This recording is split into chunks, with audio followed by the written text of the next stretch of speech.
All right, guys, welcome to our compliance conversation hosted by Insurance Licensing Services of America and Spot On Insurance. Today, we're going to be covering compliance in the age of social media. Just in case you thought that there was just free-for-all in social media, there isn't, because we're going to go into the nitty-gritty in this session. This session will be 1 hour.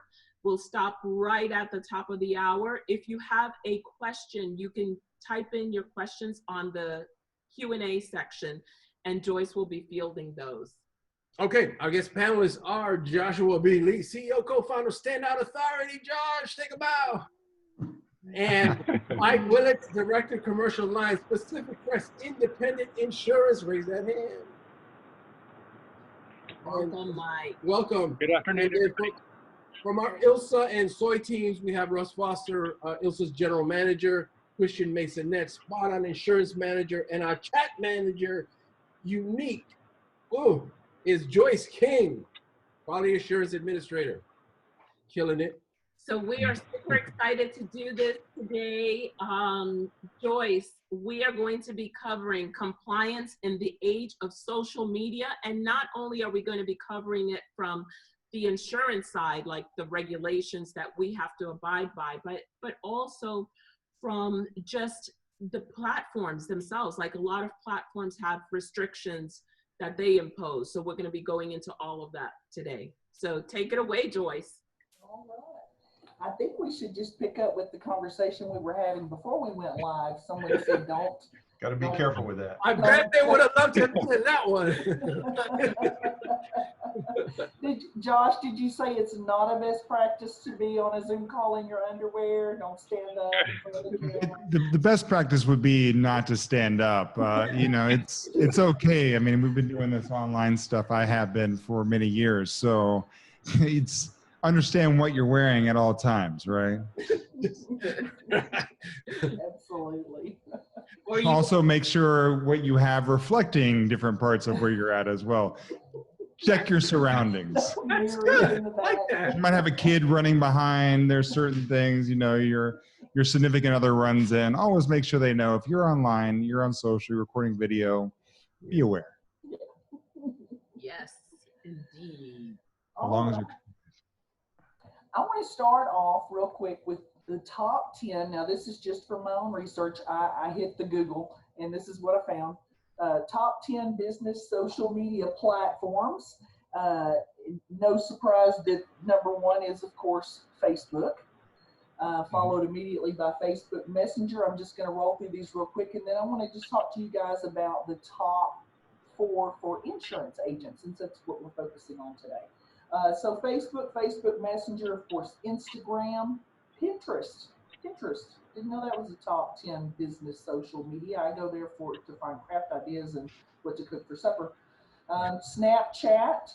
I just thought only teenagers hung out on that one, so I didn't realize that either. YouTube, that's a good one. Twitter. I would have thought that would have been a lot higher. YouTube. Yep. Yeah. Yeah. Well, and I guess I would have thought Twitter would be a little bit higher than it is. Let's see, LinkedIn. Some of these, like I said, are top 4 for insurance agents, but just as top 10 for business in general. And this one, I wanted to know, like, these are the top 10. What is defining the top 10? Because I mean, I look at these different things and. You're slowing down, Josh. oh man. Got to be in Puerto Rico to have great internet. You hear me now, at least. I can hear you, yeah. We can. Who knows? I must have my children and everyone else using video all at the same time, since we all do that at home now. Okay. But sorry, what I was trying to get at is, what do you know what defines these as the top 10 business social media putting on, and is there an order? Are they saying Facebook's the number 1? They're really not.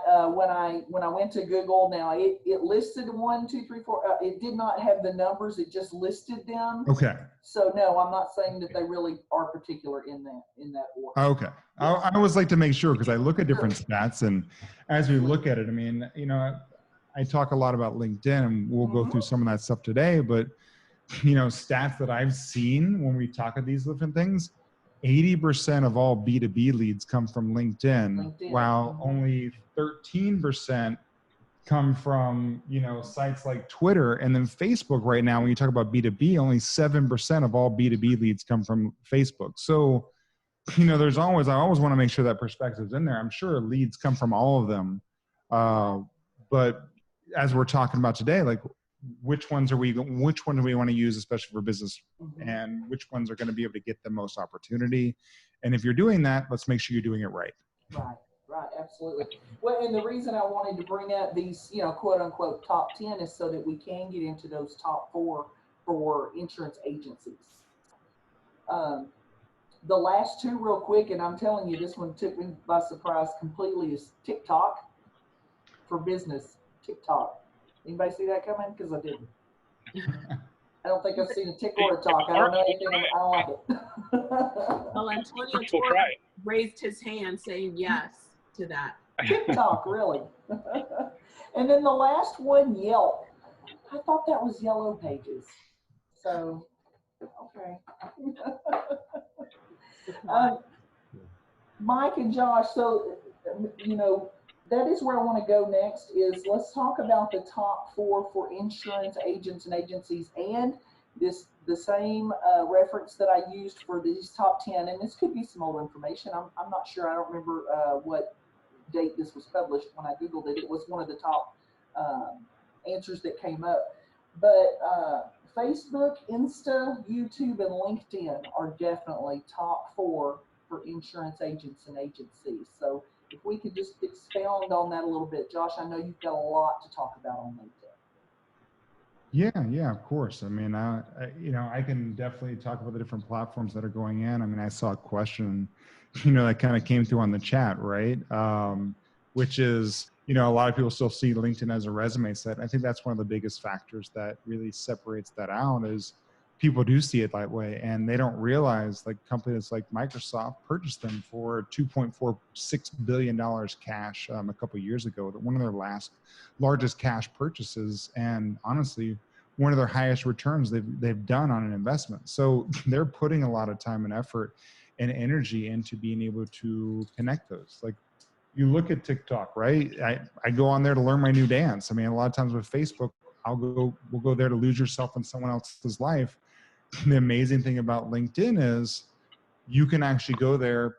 Really, most people spend the time on there to either get information or get information to make a buying decision, right? Or to be able to share, to be able to draw on their audience. You're not going on there I don't need to tell you when my kids are going to school or not going to school or whatever it is these days, or using my internet too much to slow down my video. So I don't put that on there. So these are those different factors that you look at, but I mean, it's using all of them and being omnipresent, I think is one of the biggest factors that people miss is, yeah, your audience might be on one more than the others, but you want to be present across all 4. And I'm sure Mike probably sees a lot about that as well, knowing about the different platforms.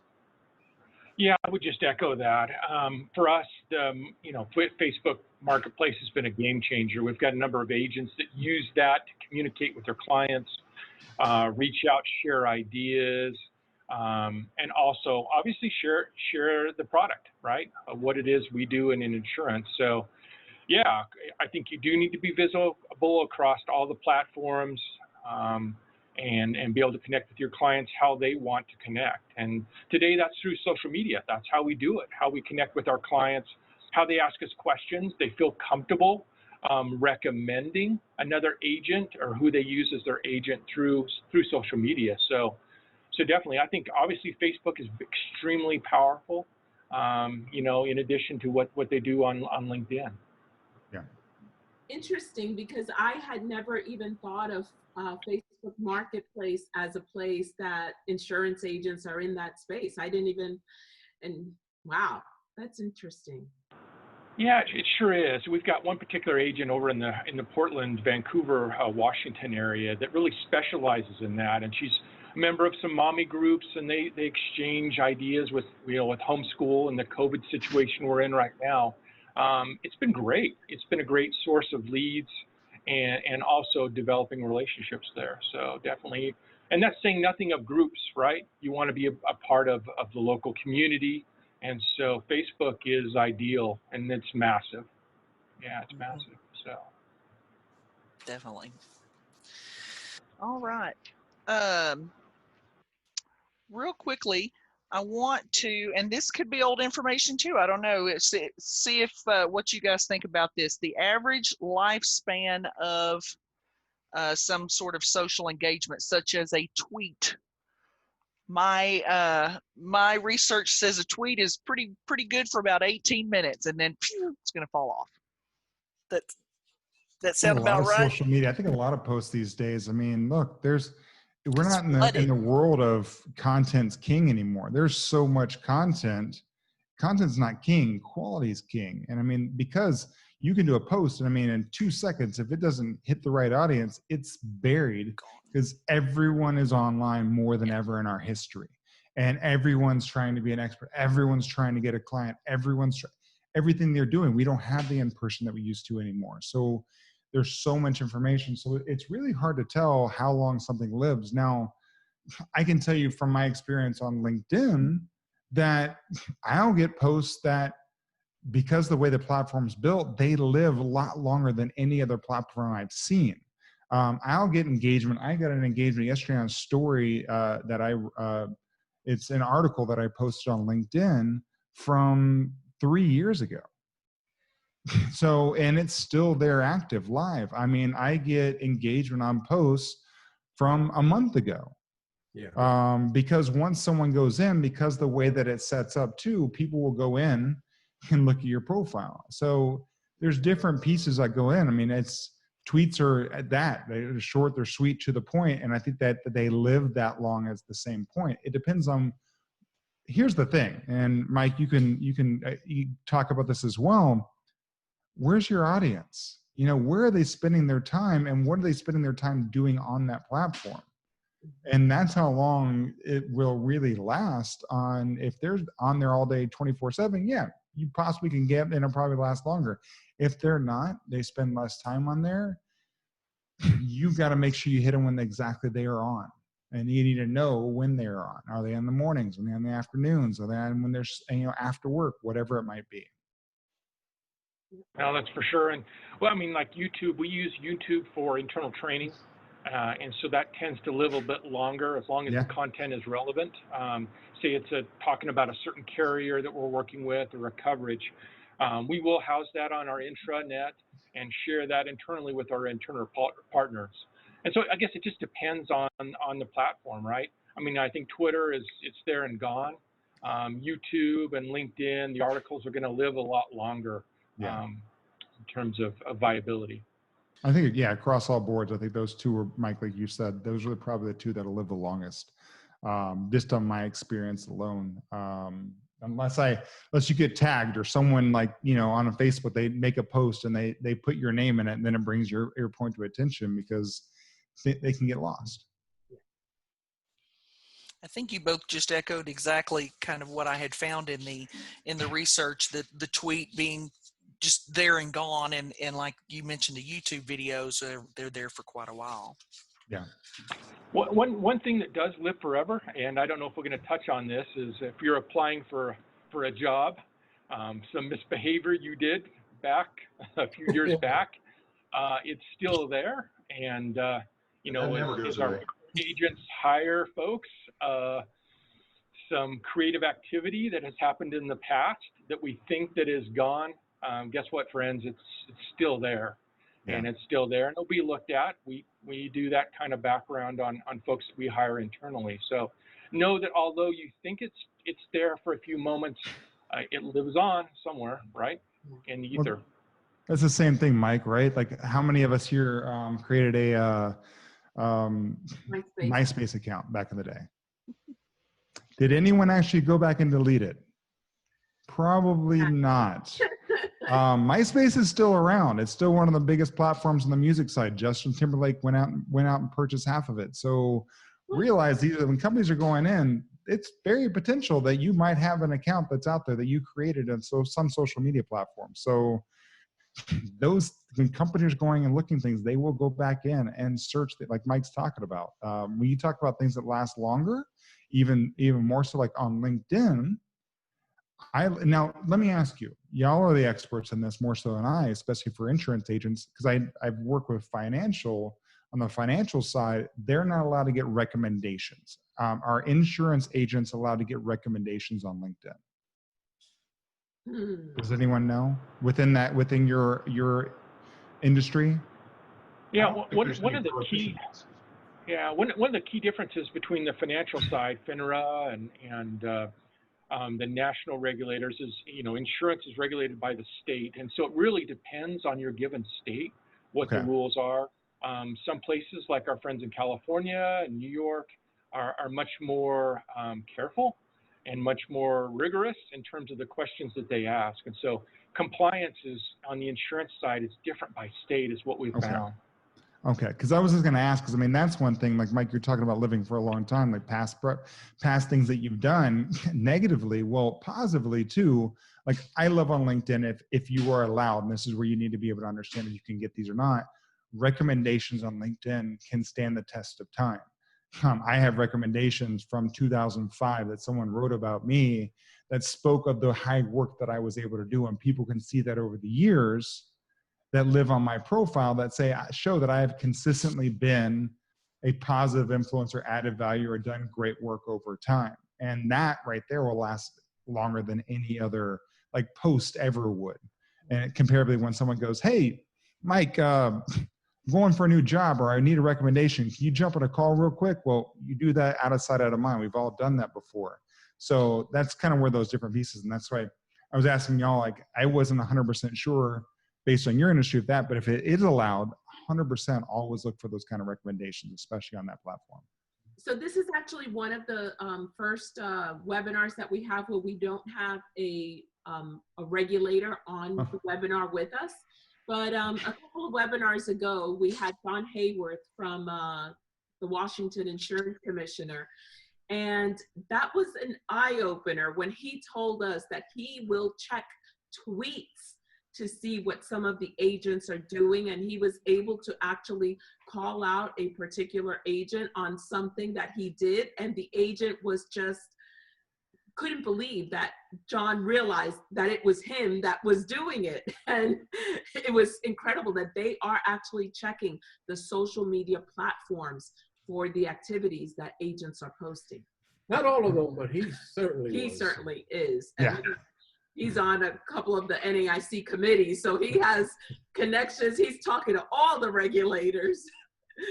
Matter of fact, since you brought up Washington, Lisa, and if you're an attendee and you're seeing the chat moving to the side of us, Lisa McClichak, and I had known her for 16 years and can't say her name, so that's Lisa Milk Chocolate to us.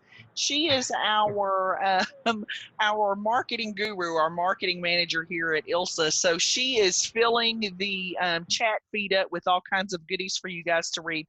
But she did share this little tidbit with me, and it was some of the state-by-state factoids, marketing factoids. And since you bring up Washington, Arleen, and I was going to mention John's findings later, but Washington, it says that the commissioner issued fines to insurance companies who failed to use their full name in an ad, and for having an ad touting AM Best ratings without a date of the rating and an explanation of the rating scale. They also fined a healthcare insurer for online social media post advertising a product that had not been approved through Washington. Fines issued for online and fines issued for online ads promising guaranteed price. John doesn't play in Washington, and neither do a lot of states. So that's just a few of them that Lisa was able to find in her research. And that's really interesting because you said AM Best, they touted that they had gotten a rating from AM Best, but they didn't say when. And yeah, it could have been in 1905. Maybe years ago. You were good. Yes. Wow. One thing we're seeing, if I could jump in on that, one thing we're seeing, the court case development, the legal development of social media, you know, where the boundaries are, where the bumper lanes are, it's not fully cooked yet. And so you're seeing courts, district courts try to kind of create those rules where the laws aren't in place yet. And so it is fraught with danger. So we need agents to be real thoughtful about what they post, when they post, and about what they post to avoid those pitfalls. Since we are kind of already talking about the regulatory side, let's keep with that. And then I want to circle back around later. Josh, I want us to end this with you talking quite a bit more about LinkedIn engagement marketing. That's how I want to round this up. But sure. I love that because I do a lot of LinkedIn every day. You do. Definitely. We've done really well. Yes, we've done very well. Also, just to our attendees real quick, if you're interested in connecting with either Mike or Josh after this is over, if you can get an email to us at ccquestions@ilsainc.com, we will put you in contact with Mike and Josh. Hope that's okay, Mike and Josh. I didn't ask. I just volunteered you for that.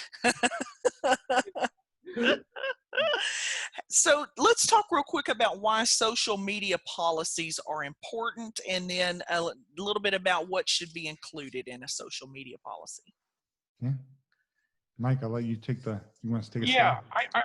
I think the first thing is we need to be transparent, right? When we engage with our clients, we need to make sure they understand that while, you know, some things we share might be right for somebody, it's not right for everybody. And so being clear on that, each individual case is unique. We might want to consider putting the disclosure or disclaimer on our LinkedIn. And like on my own LinkedIn site, I do have a disclaimer that I do not speak for my company. I speak for myself. My personal opinions are my own, making sure that that's clear so we avoid any sort of trouble there. So now if you distribute, I think like Joshua mentioned, if you distribute financial products, the rules are a lot more involved. But on the insurance side, you still got to be thoughtful. You still got to be understand what it exactly you're getting involved with. But knowing the state compliance laws is important.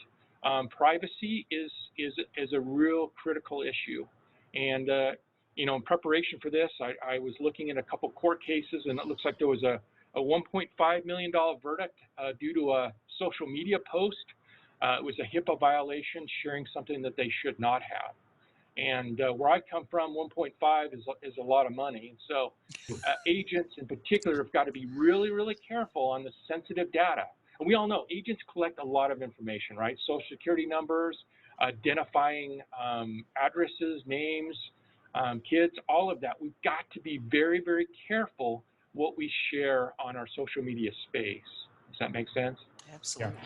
Yeah. No, Mike, you're 100%. I mean, all companies, I mean, any of the companies, larger companies that I consult with, you know, and I work with companies like Oracle, Gartner, and things of that nature, having these different pieces as well are really, really important. Having the disclosure, right? Having that on your profile, because even though these are personal, you and any court will put this in perspective. If you make a statement and it shows on your profile, especially on LinkedIn, that you work for that company, it can be, anyone can misconstrue that information and say, oh, well, they said that on part of the company.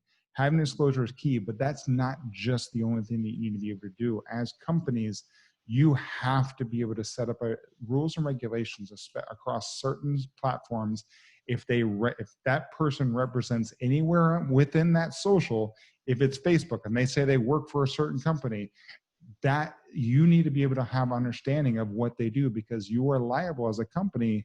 And in today's day and age, because the rules are constantly changing, no matter what you say. So you have to be very, very careful. Your employees speak for you as a company, even if they don't intend to. Even if you have a disclaimer, you need to be able to set certain standards in place on what they can and cannot say. LinkedIn especially, what their titles are, what companies they work for, what products and services they offer, how they talk about what clients they're allowed to speak on and what clients they cannot mention, right? These are all pieces that are critically clear when they can post. If you can say that as a company, and I have seen too many companies out there that have, look, you work for us now. you need to sign off on this is what you're required. Now you might say the company's not responsible for them, but you are responsible for what you say around your company. One thing that I just thought of that's pretty tricky in navigating this whole gig economy. There's so many people now that are navigating a 9 to 5 and then a side hustle, and they reflect that on their LinkedIn profiles, right? And so that, you're going into some gray territory there. Mike, have you run across any situation like that? Yeah, we certainly have, and it's something to be real thoughtful with, right? The other challenge, I know a number of folks on the line are captive agents or independent agents, and they might represent a number of different companies, Travelers, Safeco. They've got to be very careful when you start speaking on behalf of those companies. They don't really like that. And so resharing, retweeting or sharing a post is fine, likely. But when you start speaking on behalf of one of our independent carriers, they're going to reach out and touch you. They're gonna call you and have a conversation. So for those agents on the line, being really careful and understanding what you say, about the companies and how you convey it. So, Arleen, that's a great point. There's another edge to that sword that we've had to deal with, and that's when somebody leaves your company. That LinkedIn profile is theirs. Trying to get somebody to take ILSA off of their LinkedIn page or, to make that disconnect as quick and clean as you can be pretty challenging. Because they don't go back and change the fact that they're no longer with that company. All right. That's a big issue. I get people all the time too that say, "Hey, I have these 2 or 3 people say they work for my company and they never have," and we've had that happen. That's a problem. I mean, people can go in and represent themselves because that's not something you have to go to LinkedIn to be able to pull them off. There's no way for you to personally be able to pull them off of your company. So you want to really make sure that your profiles are updated. I mean, that's one of the key factors. There needs to be a specific, Russ, like you're talking about. There needs to be specific standards. When you come into the company, you need to be able to have, hey, here's what we like to be represented saying about our company, because they create that bio around who they are, and then at the same time, what the company does when they select that company. So there needs to be specific language around that and how you represent yourself within the company as individuals. And if you work as independent agents for other companies, you should ask them prior to be able to make sure that you are speaking and using the correct terminology that they require, so there's never any issues. One of our attendees, who's a former regulator, Wilma, she made a comment on the chat that she's seen agents get fined for not identifying themselves properly on websites. Some insurance codes are very strict about the way an insurance producer has to identify themselves. And I know one of the other things that Lisa from our team shared with us before the meeting is that if your profile sounds too salesy, then you have to disclose that license number as it's required. Like in certain states, in California, you always have to, I don't know, there might be a number of states that require that, but I know California is one that you always have to disclose your license number. Mm-hmm. California, Mike, I guess you know about that. Yeah, yep, yeah, it's the world we live in, right? Right. They are very aggressive in terms of the regulatory process, and agents there need to be thoughtful. And, I don't fault the regulators. This is good business practice. I mean, if you are conveying yourself as an expert out there to the public, we need to be transparent about that. I don't see a problem with those type of regulations at all. I would want to know who I'm talking with, and so much of what we do on the internet anymore is anonymous, and you're unclear of who you're actually working with. I have no problem being very, forthright and come out and say I'm an agent. Here's my, agent number, and this is who I represent, that sort of thing. I think that's very appropriate in the day and age that we live in. 100%. Part of it, the compliance regulations are to protect consumers. I mean, that's the foundation of all of it. And so, yeah, we really have to make sure that we're looking out for the people that we're trying to do business with. And the more that y'all do that as certified agents, the more that you are able to, segregate those scammers that are out there that are trying to take advantage. This is where you need to be able to kind of unite as a whole. Everyone being okay sharing this type of information. If you're certified, what your numbers are, things of that nature, the more it helps the regular people out there that are being taken advantage of. It helps you stand out from the crowd. And like Mike said, be transparent of who you are, what you do, and why you're doing it. People will respect that more because they're just trying to be able to, they don't know what's fake news and what's not. Yeah.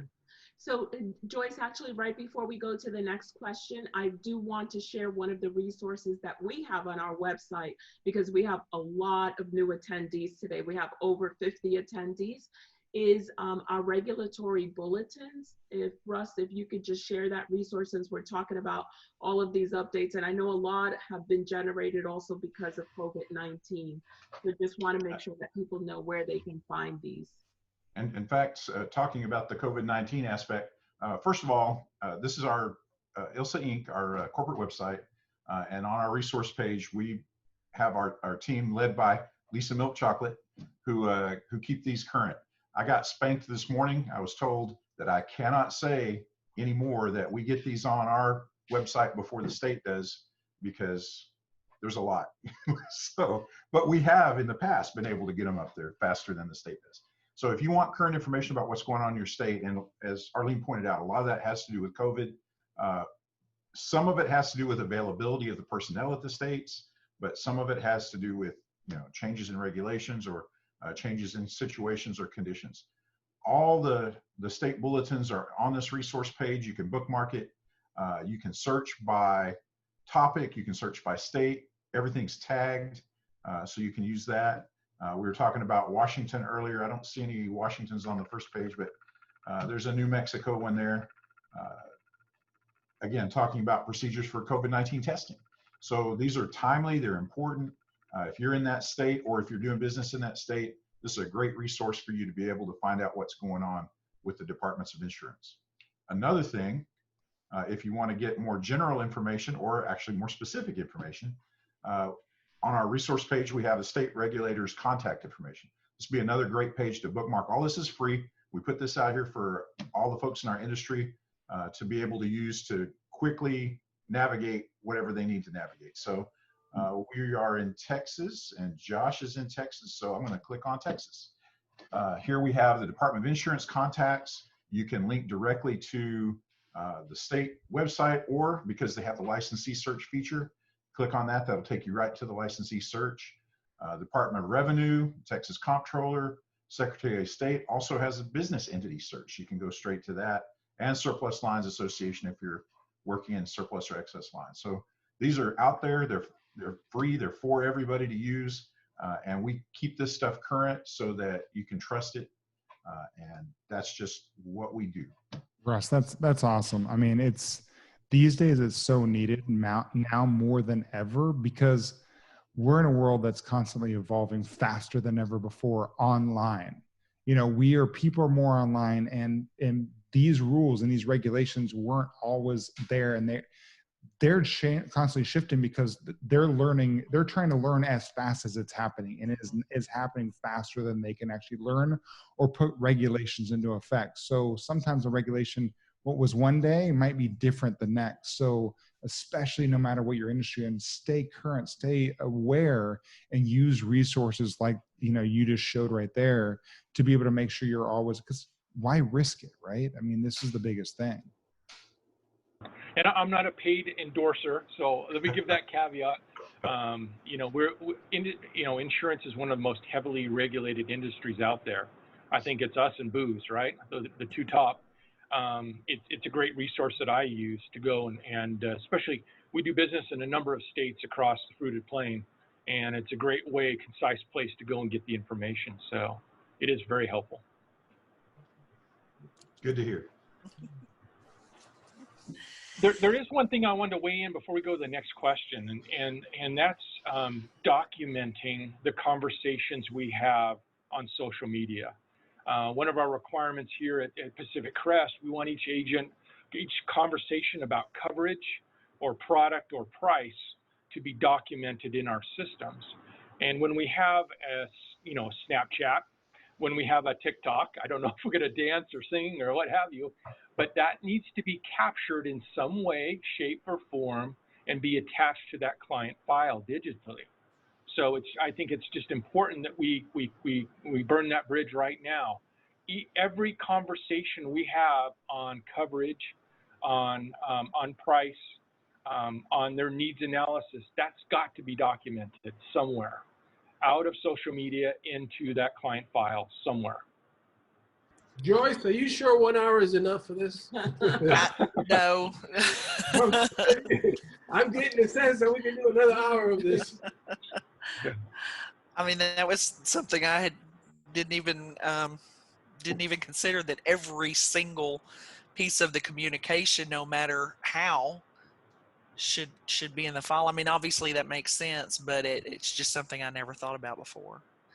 Yeah, and we talked a little bit about the regulators. They're going to want to see that conversation that we've had. Gotcha. And now, and Joshua, he's much better at this than I am, but there's tools that you can get to do screen captures, ways to record your conversations online, and making sure, obviously, your client is aware that anything they share with you is going to be captured. I think that's important, but yeah. And even behind the scene, right, Mike? I mean, we're talking about the messaging aspect, on LinkedIn. I mean, that's where, like, on my side with the people that I work with, that's where most of the magic happens. That's where the engagement truly happens. It doesn't happen on the social media platform itself that everyone's seeing. So if you're talking, being able to take the communication, like, we work with a lot of companies and we show them, like with LinkedIn, there's called Sales Navigators, their built-in CRM system. And you can actually, if you have a team, it's great because you can actually create notes and be able to follow these conversations. And like Arleen and Ted, like, they have so many people that work underneath them. If they have a team access to the Sales Navigator, they can go in and be able to see all the different conversations and be able to keep track of it. You can have someone that's actually recording that, like you said, Mike, that's required. So making sure that you leverage the tools that you have the ability. Look, it's going to get exhausting trying to do it, but we all have to be able to learn how to be able to live in the world that we are currently in and currently creating, because everything we thought was going to happen has totally changed. We've had a full reset, and we need to be able to come to grips on where we're at right now and be able to learn how to live within the regulations and the rules that are set for us within our industry. One of the suggestions, one of the things that one of the attendees just shared with us is just add whatever conversation has taken place on the social media aspect of platform. Make sure that you grab all that information and add it to your notes of your client file. Yeah. So that's really good information, Carrie. Thank you for that. Absolutely. So Josh, when you were talking, all I could think of was, like, Arleen and I don't have enough to do. So here's the thing. We actually, obviously, I use LinkedIn a lot. Like Josh helped me with my profile, with Ted's profile, and we now have on my network, I have close to 25,000 just insurance professionals. So I'm on LinkedIn all day long. Yeah. But for our team, we collaborate a lot. We've gone to WhatsApp, right? With our team in Puerto Rico and with our marketing team in Texas, we have chats for that, and we're constantly on there. And Joyce just got on there for our compliance conversation webinars. We just set up a WhatsApp chat for that. And so any artwork, anything like that, we're constantly putting that in there and approving it regardless of where we are in the country. And just yesterday, I was talking to Dr. Robin Kira on LinkedIn, and the discussion was about WhatsApp and WhatsApp Business. Okay. I don't know if it's brand new or something, or I can connect with the same one, but we're already utilizing it for business without the name. So I think it is, from what I understand, the business side of it, and I don't know if Mike, you know more on it than I, but the business side is really being able to, the company controls it, right? It's like internal. So it's like internal communication. You can go across all the different platforms. So as it's regulated as well. So when you have the business side, you you as the business, you allow your employees in, and then you still control those conversations within it. It's like an internal communication system comparably to WhatsApp, which is anyone can create any kind of content they want, and they can go out anywhere and they can say anything they want. You can't control that aspect. Josh, thank you so much for clarifying that, because I was looking at it and I didn't bring down the software or anything. I went into the link, but I wanted more information. So that really like clarifies it for me on how to utilize it. Thank you. Yeah. Couple of questions real quick for Mike. One thing I want to step back to real quick, you and Arleen were talking about earlier, and I don't know this, so you tell me, can an insurer, can a carrier be held accountable for social media content posted on the sites of their affiliates, such as like a licensed appointed producer? That's a great question, and we're finding our carriers are very particular about what we say about them and with them. So it really depends on the contract that a given agency has with their carrier. Some are much more thoughtful about it and kind of say, here are what you can share. We've got carriers out there extremely helpful that give us the content for us to push out. So, but to answer your question, do they care what we post? Yes. Are they monitoring our feeds? Yes. Do they reach out and touch us when they have questions and concerns? The answer is yes. And more and more so as they become more savvy and as the tools are developed to be able to monitor what agents are posting. And it's just like any of us. If somebody else mentions us, we have a reputation, we have a brand that we want represented well in the marketplace. And they want to have their fingers on their brand, and rightly so. So actually, one of the platforms that we haven't talked about that's very popular today is podcasting, right? That's a social media platform. We have a podcast, Spot On Insurance. So we've had people from, just different companies, Hippo come on. We just recently, today we put out a bonus episode with a team from KPMG. Obviously, you guys know KPMG, very regulated, very big company. Now, these companies will a lot of times vet that podcast before it comes out. We've had that when we've interviewed a couple of large companies. They actually want to hear the episode first before it goes live. And we've actually had one particular guy that we've been trying to get on for several years that it hasn't passed muster with the company. And it's a simple interview, but they're so protective of their information that. And you're going to see that more and more happening in today's world, because so many people are having the access from not just podcasts, Facebook Lives, everything. I mean, this is that piece, right? Like with y'all, with podcasts, with anyone, if you're going to be on a podcast, if you're going to go in, I guarantee you, if they didn't have it, they have it now. There's going to be branding guidelines, social media branding guidelines on content, how you represent yourself, what you're allowed to say from every company as you're working directly for them or as an agent. And if you haven't reached out to be able to find those, you should, because it will help you be able to, always stay in compliance. And I'd rather have that vetting done beforehand. Like we had it done after one point. One time we had it done afterwards. We had 3 guests on an episode and we were traveling. This was pre-COVID time. And all of a sudden we get a call, and it was a major carrier. They heard about it. I guess they listened to Spot On Insurance and realized that one of their people had been on the podcast, one of the 3. And there was some things that we had to edit after the fact. Yeah. It was something very minor, but it's something they didn't want. And it seemed to us like there's no way that that's going to hurt them in any way, but that's the way they felt, that and their legal team felt. And so we had to take that little part out, edit it. Yeah. But she's right. Better before than after. So Mike, as to an agency, in regards to their individual employees who post on their own personal social media channels, especially if they're posting anything about company business. You and I talked earlier in the week how dangerous that can be. So if you could just talk to us a little bit about that. Joyce, I'm so glad you asked that question. That's an important. I'm glad we get to discuss this as a group. You know, as an employee of a certain company, I'm often viewed as that company. And so when we have employees, regardless, top to bottom, what they say, how they conduct themselves, what activities they engage in, inside and outside work reflects on that company. And I think Josh mentioned a little bit earlier, companies have every right to monitor and to say and restrict what can be said about that company.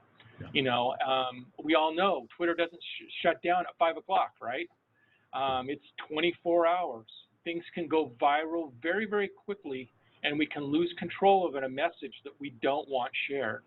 And so, to your point, what I do personally, I've got to be really, really mature and really thoughtful about what I share personally versus the company. Now, I think as a business owner, if we have agency owners out there, they need to have this conversation. It needs to be in the employee manual. It needs to be clearly articulated about what the expectations are in terms of our behavior, in terms of our conduct when we represent the company on social media. And it's the future, right?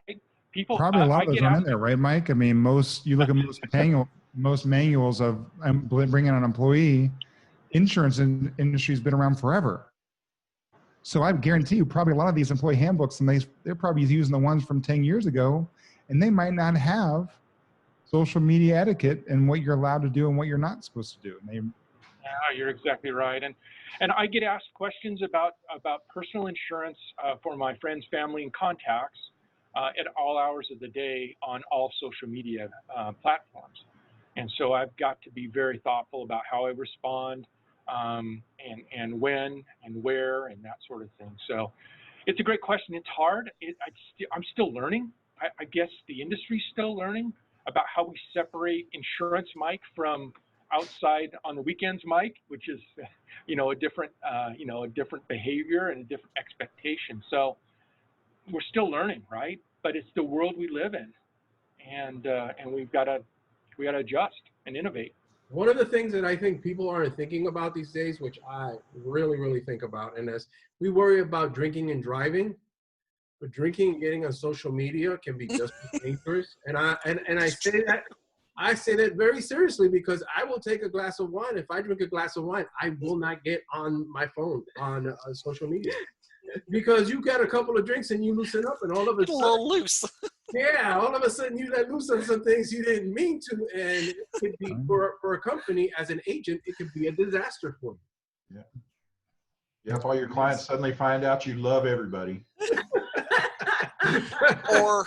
or hate everybody. Hate everybody. Stupid client. I had an ex CTO that did the same thing. You know, he would go on there, and I had to have that conversation. I was like, I know you're going through some stuff, but you can't be posted. You are the CTO of our company. You can't. We'll talk about it offline, but this is not the piece. And I mean, look, we live in a world now with COVID.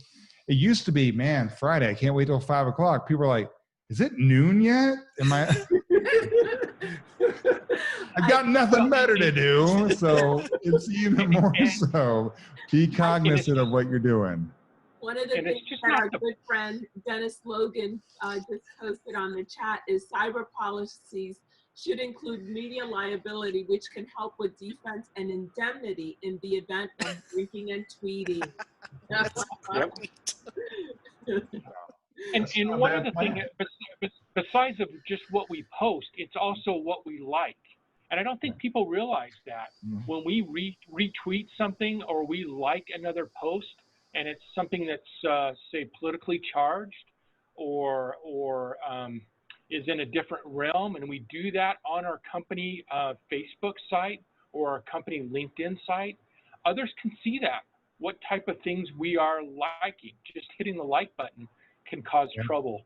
Well, Mike, more so than any other platform, LinkedIn, I can go through and look at all your activity. If I go to your profile, I went to Mike Willits' profile right now, I can go in and look at every single activity, everything he's liked, commented, and shared for the last 5 years. I don't have to even be connected to Mike. So anyone can be able to do that, and you see that on that platform more than any. And because it's a business platform, that's one of the first platforms people are going to check. And let's be honest, people can be very opinionated in this day and age on a host of different topics. And so I don't want an agent or an agency to be vanilla and milk toast and not get involved in anything in their community. You know, that's the purpose of social media, is to be social. But thinking it through before we hit that like, or think it through before we hit that share, because all of our customers might not have the same belief system or belief set or the same politics that you and I might have. Right. And so being real thoughtful and respectful of that, I think that's important. And Josh, you know, you're an expert in this field. I mean, being really, really thoughtful about how we represent ourselves out there is key, right? It is. I mean, look, you'll hear me say this, Arleen and Ted know this as well about me. I don't believe there's a B2B or B2C. Look, those were pieces that were put together and made up by marketers like myself years ago to diversify ad spend. There's only H to H, human to human. Every company is run by another human being. So every company is represented by all the humans that are within it. We all have different perspectives and going in. And I'm going to tell you right now, people make decisions because they love or hate something, not because they're indifferent. So you always have to be very careful on how you actually present yourself. Now, I believe that you need to be you 100% of the time. So you always need to make sure too that that's showing up offline and offline, how you want to be seen. You know, it shouldn't matter. Like Mike, you were saying like, oh, it might be different than home. Man, I want you to be able to be you all that time, but make sure that you at office, at home, you know, whatever you say there, you shouldn't say. It's the whole kind of phenomenon, right? Like if you're going to be embarrassed about saying it anywhere, you probably shouldn't say it online, especially. You know, if you think it's going to offend someone, unless you're intending to do that and potentially risk your job, don't do it. Understand where your company lies and allow them as they brand to make statements in that political realm, in whatever realm they want to be able to do. You can be that human. You can talk. You need that human element to come through. I want people to understand, hey, I have kids. Oh, I live in Texas. Oh, I like to mountain bike, whatever it might be. These are facts that can come through because human beings connect with other human beings. They do not connect with companies and brands and whatever it might be. So you need that connection. You need that personal piece to be able to shine through, but be cognizant about what you're saying and what it's going to represent, because people in this, more so than ever, they're looking for a reason to be able to love or hate you. Hey, Joyce, because we're kind of coming up towards the end of our time, I want to just pivot for a little bit, because I know a lot of people are just amazed at how many people we have on our LinkedIn. And I know LinkedIn is such a great platform because you can really target who you want to get in front of. Mm-hmm. And like I said earlier, I have about 25,000 insurance professionals on my network. You have like 7,000 less. Yeah, he has. I'm there. I'm just keeping it quiet. So one of the things that I want to share with our attendees is early on when we first started our podcast several years ago, we wanted to get in front of as many insurance professionals as possible to get the word out about our podcast. And so we were sending out a lot of LinkedIn requests, connection requests. You have to be, and we're pretty good typists, you know, we're pretty fast with the copy and paste and all of that. To get to the level that we got to, at some points we were sending out, could be several hundred connection requests a day, just strictly to insurance professionals. There are bots, I guess, that LinkedIn has running things, and they will block you, you know, so they think especially if you're using a bot. And in our case, we weren't using a bot, but they thought that we were, right? You guys must be bots. And so just something for people to know out there that, you know, there's probably like a limitation of how many new people can be added to your network per day. I think it might be 100 to 150. But, you know, now we have the situation where we get so many requests per day. I probably get like 10 to 15 a day. That's all? You get more than that. 10 to 15 No, a day. That's pretty good. Oh, but wait a minute. Before she goes on, guys, I do want to give Josh a plug. He's been a mentor to us since we met a while ago. He's a superstar when it comes to LinkedIn. So Joyce is right. If you guys need any assistance at all, need to get in touch with him. Let us know. Happy to be able to help. And I mean, that's the whole thing, you know, Arleen and Ted, this is the biggest thing. Like when we're talking about, you know, regulations, what to be able to do, you know, have a planned message when you're reaching out to people, especially on that platform. One, don't just send a blank or connection request. I'm going to tell you right now, if I see those, it's not a numbers game. It's about connecting with the right people. Arleen's connected with the right people. Ted's connected with the right people because they took the time and effort to be able to craft personalized messages. But make sure that you understand what that message is going out, and then it's actually approved by whoever you're doing it. So when you reach out to people, don't just send blank connection requests, because if LinkedIn sees too many people hit the I don't know button, eventually you will be blocked from even sending new connection requests as well. And especially in this world, people, when they see, if they potentially see insurance in the title or something like that, they might go, oh, this person's going to pitch me. There are great ways to be able to do this, how to connect, engage, educate, incite, and rather than selling, there's so many better ways for you to be able to do that. So reach out, connect with your company, figure out a plan of action, and be able to find out the best way. How do we actually connect with people? Maybe engage on their content first. Make sure that's the right content, right, Mike? I mean, we can see who you're engaging on. And then reach out, connect with people that are putting that content that you want to be connected, associated with, and then draw them into your world. And Josh shared a lot of the hacks and the tips on how to get a great LinkedIn profile on one of the episodes that he did with us, which was quite a while ago. So we'll show you that. Oh yeah, it was episode. It's episode 74. That was a long time ago. Still a lot of relevant information in there, guys. So check out that podcast on Spot On Insurance on how to grow your agency with LinkedIn. Because that's, I mean, one of the other things I want to talk about LinkedIn is it's like free, right? Like, so once you're connected to 20,000 insurance professionals, you're able to reach out to them. I mean, I get people reaching out to me either because they're transitioning jobs and they want to share their resumes. Share their resume with me, and I'm connecting them to other insurance professionals that I know that are hiring, whatever. But you're able to send direct messages to folks on your network. That's for free. You know, that's how most of you probably even got the information about our compliance webinar, is through a LinkedIn private message. And I think Josh would agree with this. Don't reach out to them for sales. Reach out to them to engage and get to know and educate, inspire, and draw people in. Because again, if you are being transparent, like Mike said in the beginning, when you're telling them and you're educating someone, they will choose to be with you, and they will choose your product, your service, your industry, whoever you is. And that's so much more powerful than trying to sell, because that's where you're going to push people off. Everyone's selling. Everyone's trying to sell online more than ever because they have no other way to be able to do it.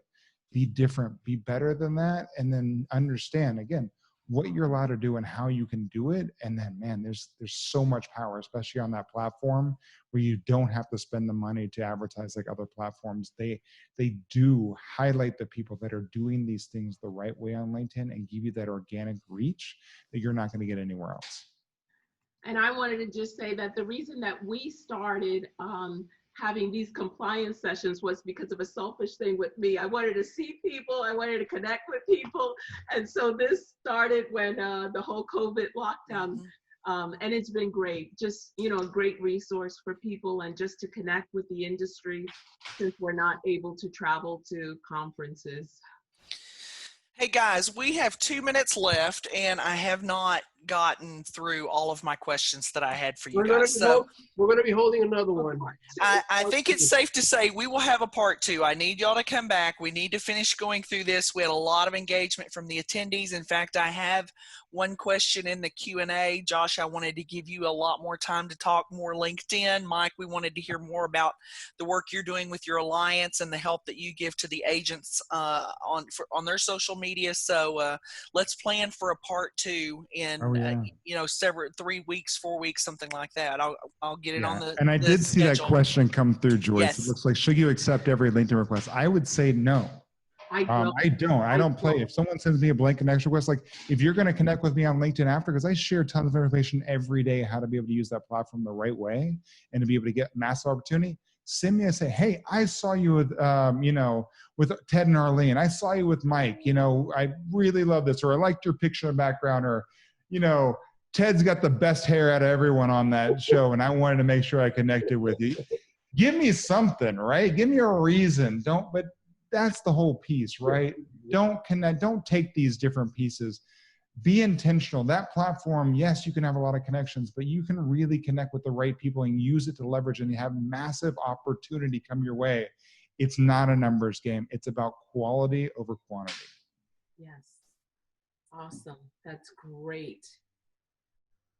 Mike, maybe something in closing to share with just one of the things that you really pushed with your agents when it comes to social media. Yeah, I you know, we were talking about kind of the rules this whole time and kind of scaring a few folks. I hope that's not the case. And Josh mentioned it. I loved it. It's human to human.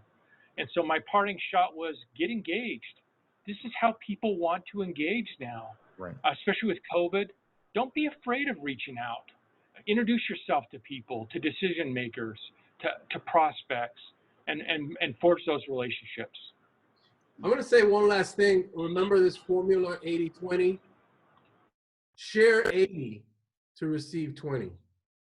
You're in social media, you want to be so much more giving than you are. If you're 80% trying to sell people so that you can get this, you know, this other side, that's not how it works. You have to be engaging, you have to be giving to receive.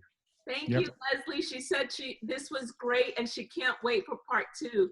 Part 2 will definitely be here sometime in September, because we already have the entire month of August filled up. We got a big Puerto Rico one coming up. If you have a business, if you own a business, how to save a lot of money on taxes in Puerto Rico. We got some heavy hitters coming our way. And we're going to be speaking specifically about the tax benefits to the insurance community, for insurance companies and for insurance agents. Look out for that. Thank you so much, everyone. This was awesome. Thank you, Mike. Thank you, Josh, for being guest panelists today. You guys were awesome. Did y'all mention next week is part 2 of cybersecurity? Cybersecurity. No, we did not. Cybersecurity part 2. Yes, that's right. Thank you so much. Thank you guys for coming on with us.